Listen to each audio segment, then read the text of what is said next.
Olá, estamos começando mais uma aula de biossegurança. Já começamos, demos aquela introduzida na última aula. Começamos a falar inicialmente sobre a parte de risco biológico. Começamos a falar sobre as classes de risco, classe de risco 1, 2, 3, e vamos dar continuidade a esse nosso assunto hoje, tá bom? Para quem não me conhece, meu nome é Adriana Marangon, sou professora aqui no Gran Cursos Online e vamos aqui dando continuidade à nossa disciplina de biossegurança. Vamos lá comigo. Dando continuidade aí na nossa última aula, a gente começou a falar sobre classes de riscos, já falei sobre a classe de risco 1, sobre a classe de risco 2 e classe de risco 3, e por último ficou a classe de risco 4. Então, recapitulando, só para a gente entrar na classe de risco 4, quando a gente fala de classe de risco, a gente fala, né, de cada micro-organismo, né, e o risco que esse micro-organismo traz de contaminação individual, de disseminação para a coletividade e qual a chance desse micro-organismo, da doença causada, ele desenvolver doença na pessoa que foi contaminada e do manejo e tratamento da doença causada por esses micro-organismos. Então, quando eu tenho, né, uma determinada contaminação que me gera uma doença, o micro-organismo ter ali, né, o fato de existir profilaxia e tratamento eficaz para aquela doença, tudo isso é levado em consideração na hora da gente classificar aí a classe de risco dos micro-organismos, tá? A classe de risco 1, a gente viu que é aquela classe dos micro-organismos que não são capazes de causar doenças graves no ser humano, são aqueles micro-organismos em que não há risco de infecção, risco, né, de grande ali, né, para o trabalhador, caso ele tenha contato, tem uma baixa probabilidade de disseminação daquele micro-organismo para a coletividade, caso o trabalhador seja contaminado. Ele tem uma baixa probabilidade de disseminar aquele micro-organismo para a comunidade. E aquela doença, ela tem ali tratamento fácil, tratamento eficaz já conhecido, tá? Então a gente listou lá quais foram os exemplos, né? E falamos lá, né, quais são os possíveis exemplos, né? Que são aquelas bactérias, muitas delas fazem parte do nosso microbiota natural, como os lactobacilos, né, e assim por diante, tá bom? As E. coli não patogênicas, eu abri esse parênteses porque hoje em dia a gente já tem algumas E. coli que não são classe de risco 1 mais, tá? Porque foram ali bactérias ali, né, Escherichia coli, que sofreram mutações genéticas, que fizeram com que essas Escherichia coli adquirissem, tá, resistente antimicrobiana, adquirissem ali resistência a grande parte dos antibióticos, entre outras mutações, e isso fez com que essas Escherichia coli que são patogênicas, que são ali, que causam infecções com maior poder um maior poder de infecção, né, que tem um maior poder de causar doença no trabalhador infectado ou no ser humano infectado, e elas não são classificadas em classe de risco 1, tá? Elas já vão ali para a classe de risco 2, mas as Escherichia coli não patogênicas, elas ficam ali na classe de risco 1, tá bom? E a classe de risco 2 são aqueles micro-organismos ali que têm um risco ali individual de contaminação, tá? No caso do trabalhador, caso profissional, caso o ser humano tenha contato com aquele micro-organismo, há um risco de contaminação, um risco de desenvolver, né, uma doença decorrente daquela contaminação daquele micro-organismo. Porém, esse risco, tá, é individual. Existe uma baixa probabilidade de eu disseminar essa doença para a coletividade, para outras pessoas, então é uma baixa disseminação, tá, dessa infecção. E também são micro-organismos em que a gente já tem profilaxia e tratamento eficazes conhecidos. São micro-organismos que causam doença, porém doenças que são tratáveis e curáveis, tá bom? Aí entra, né, várias classes de bactérias, a grande maioria das classes de parasitas causadores de doenças em humanos entram na classe de risco 2, entra ali boa parte, né, muitas das classes de vírus, entra ali citomegalovírus, rotavírus, entra dengue, todos os tipos, entra chikungunya, entra zika, né? Entra rotavírus, tudo isso classe 2, tá? E quando a gente fala de bactérias, a gente tem também uma grande lista de bactérias que entram na classe de risco 2, tá? Eu citei todas elas ali na nossa aula passada. Entramos na classe de risco 3 e abri um parêntese muito importante, porque classe de risco 3 engloba aí o SARS-CoV-2, tá? O nosso Covid vírus aí que causa a nossa Covid-19. E não só o SARS-CoV-2, tá?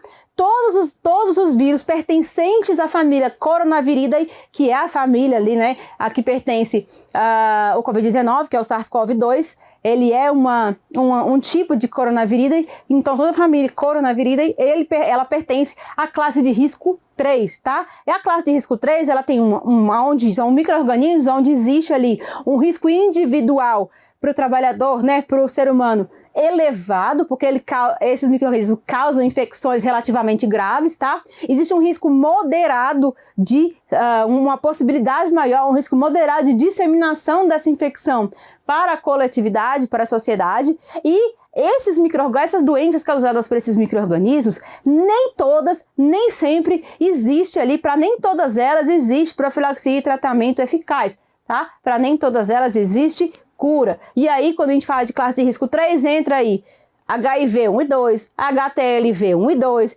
entra ali Bacillus anthrax, entra ali Clostridium botulinum, que causa, né, que é o causador do botulismo, que é uma infecção bacteriana grave, entra ali toda a parte de vírus da raiva, vírus da febre amarela, entra Mycobacterium tuberculosis, entra ali todas essas bactérias e vírus que são que causam infecções mais graves, tá? E que nem sempre são infecções curáveis, né? Infecções tratáveis, tá bom? E quando a gente fala de classe de risco 4, que é o que a gente vai começar a ver agora, depois dessa breve resumida, classe de risco 4 é aquela classe, tá, de micro-organismos mais grave, tá? Eu vou até escrever aqui, voltando na classe de risco 3, para vocês não esquecerem, tá? É a classe do SARS-CoV-2, tá? Ó, escrevi errado ainda, esqueci o S.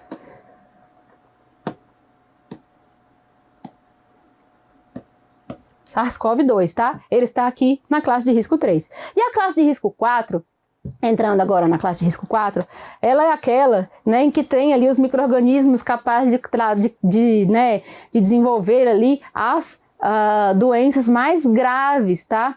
Quando a gente fala ali de contaminação do ser humano, do trabalhador. Então, tem um risco individual elevado, porque são micro-organismos que quando você é exposto a eles, você pode desenvolver infecções graves, tá? E essas infecções, elas têm uma probabilidade alta de disseminação para a coletividade, ou seja, são doenças muito contagiosas, altamente contagiosas, tá?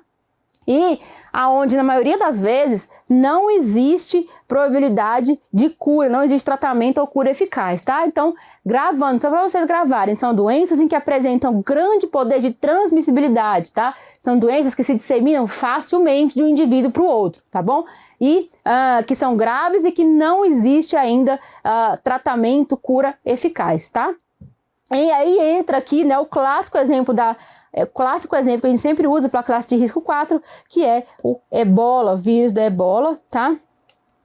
Vírus da ebola, vírus da febre hemorrágica, vírus da febre aftosa e todos os seus tipos de variantes aí. O vírus da varíola também entra aí, conhecido como classe de risco 4, tá? Então, a classe de risco 4, ela é uma classe de risco pequenininha, são poucos micro-organismos ali que são considerados classe de risco 4, porém, todos eles são capazes de desenvolver infecção gravíssima e tem uma grande ali possibilidade de disseminação, uma grande poder de transmissibilidade, de disseminação rápida ali de um indivíduo para o outro e não tem cura e nem tratamento eficaz, tá? Até o momento.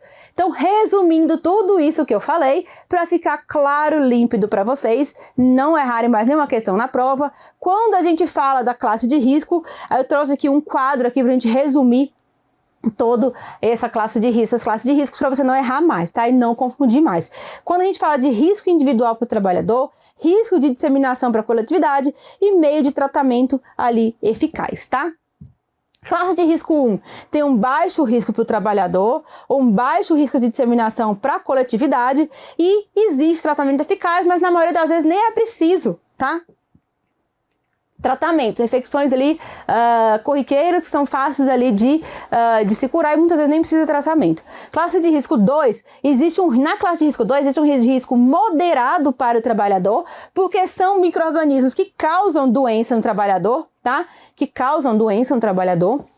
Quando você tem ali aquele contato ali, aquele contágio, esses micro-organismos, eles são capazes de causar doença nesse trabalhador, nesse ser humano, porém, com risco de disseminação, né, um risco de transmissibilidade já limitado, já pequeno, tá? Não um risco baixo, né, limitado, abaixo de transmissibilidade ali para a coletividade, né, de transmissibilidade para outras pessoas, tá bom? E são micro-organismos que, apesar de causarem infecção, né, nesse trabalho, de causarem doença, né, a gente fala de causar doença nesse trabalhador, quando ele é infectado, são doenças que são tratáveis, em que a gente já sabe que tem ali tratamento, profilaxia eficaz e tem cura também, tá?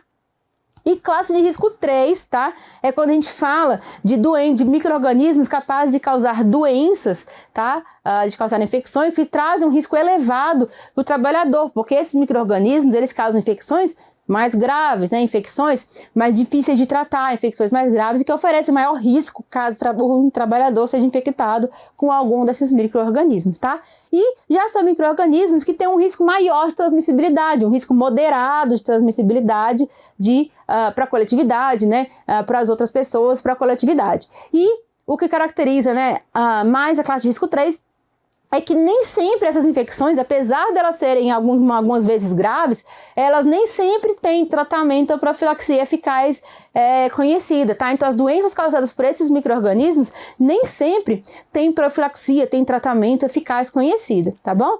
E classe de risco 4, que é aquela mais grave, que são micro-organismos com elevadíssimo risco para o trabalhador, risco individual para o trabalhador, para o ser humano, né, infectado, risco de disseminação para a coletividade elevado, porque são doenças, esses micro-organismos, eles são capazes de causar doença, e essas doenças, elas são potencialmente transmissíveis, elas têm uma alta taxa de transmissibilidade, tá? São transmissíveis aí de pessoa para pessoa facilmente, e não existem, né, para essas doenças causadas por esses micro-organismos da classe de risco 4, não existe cura, tratamento, profilaxia até o momento conhecida, tá?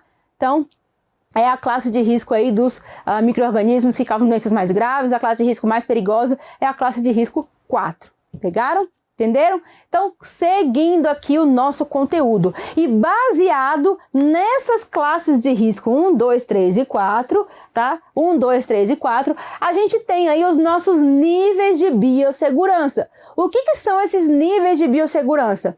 Esses níveis de biossegurança nada mais são do que a combinação de medidas profiláticas, de técnicas laboratoriais, de equipamentos de proteção, né, individual, coletiva, de instalações obrigatórias do laboratório para que a gente consiga lidar de forma segura com cada um desses micro-organismos aí das classes 1, 2, 3